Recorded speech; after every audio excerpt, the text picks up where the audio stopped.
Su, hava, torpaq, od. Bu 4 yaradıcı ünsür olmadan həyat mümkün deyil. Azərbaycan qədimdən bəri odlar yurdu adlanırdı. Bunun səbəbi neftlə alov şəklində torpaqdan çıxan qaz idi. Azərbaycan ən qədim neft mərkəzidir.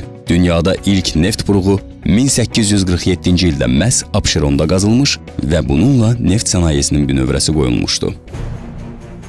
O zamanlar bəşəriyyət hələ dərk etmirdi ki, bütün texnogen proseslər kimi neft hasilatının da əks tərəfi var. Bəzən insanların düşünülməmiş fəaliyyəti kör təbiətdən qorxunc fəlakətlərə gətirir. Hər il yer kürəsində 7 milyard ton yanacaq yandırılaraq 10 milyard ton oksigen məsrəf olunur. Alimlərin proqnozuna görə bunun nəticəsində 2020-ci ildə atmosferdə 12 milyard ton oksigen azalacaq. Havanın çirklənməsində nəqliyyat vasitələri, zavod və fabriklərin neqativ rolu çox böyükdür. Onlar təkcə canlılar üçün deyil, cansız daşlar üçün belə təhlükəlidir. Qədim Ellad abidələri son 20 il ərzində atmosfer çirklənməsindən daha çox zərər çəkib, nəinki 25 əsr dövrdə baş verən müharibələrdən. İri megapolisləri bürüyən ölümcül dumanlar insanları məhv edir. 1952-ci ildə Londona düşmüş böyük smog 4 gün ərzində 12 min insanın həyatını apardı. İnsan qəddarcasına planetin su hövzələrini də çirkləndirir. Hər il neft tankerlərinin qəzası qeydə alınır, 100 minlərlə ton neft okeana dağılır. Neftin cəmi 1 litri 40 milyon litr dəniz suyunu oksigendən məhrum edir. Bugün demək olar ki, dünya okeanlarının 30%-i neft örtüyü altında boğulur.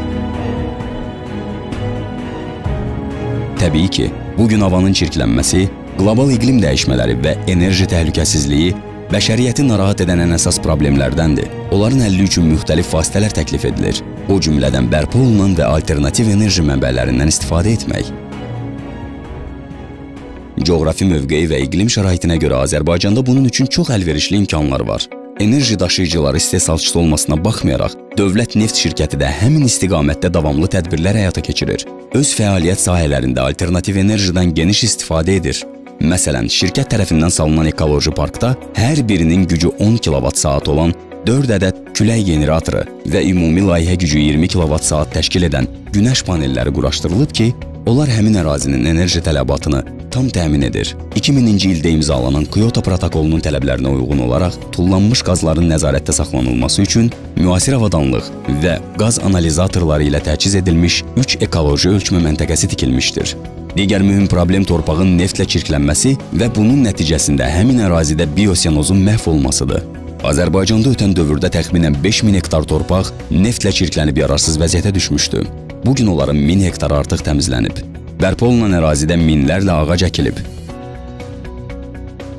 O cümlədən 30 hektarlıq nadir bitkilərdən ibarət ekoloji park salınıb.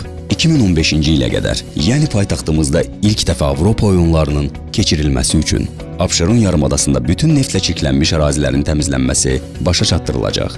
Qara şəhər adlanan ərazidən neft emalı zavodları köçürüləcək.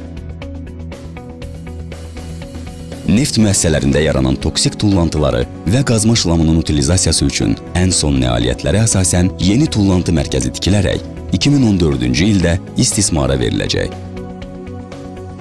Xəzərin ekoloji vəziyyətinin yaxşılaşdırılması məqsədi ilə Azərbaycan Respublikası Prezidenti Xəzər dənizinin çirklənməkdən qorunması üzrə bəzi tədbirlər haqqında sərəncam imzalamışdır. Bunun nəticəsində geniş miqyaslı işlər görüldü. O cümlədən çoxsaylı su təmizləyici qurğular dənizdə quraşdırıldı.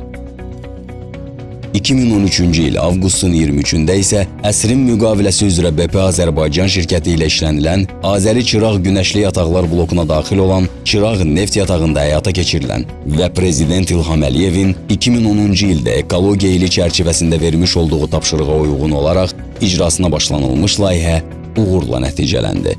Şamda yandırılan səmt qazının həcminin əsaslı şəkildə azaldılmasına nail olundu. Bu, dövlət neft şirkəti ilə BP Azərbaycan şirkətinin arasında hasilat zamanı ətraf mühitin qorunması sahəsində aparılan çox illik əməkdaşlığın yeni bir nailiyyəti idi.